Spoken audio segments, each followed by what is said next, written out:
Welcome to a Foxy Tech Tips tutorial on enabling and disabling handoff on the Apple Watch Ultra 2. If you find this tutorial helpful, please consider subscribing to my channel and liking the video. Handoff lets you start something on one device and pick it up on another.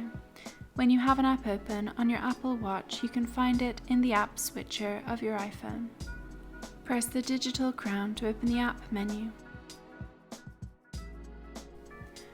Tap the Settings cog to open Settings.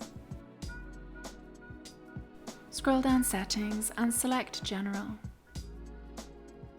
Then choose Handoff from the menu.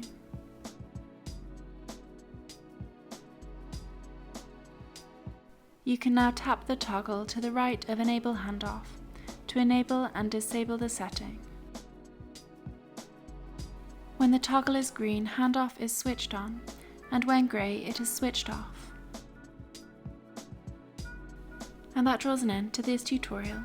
Please like the video if you found it helpful and subscribe to Foxy Tech Tips for more Apple Watch Ultra tips and tricks.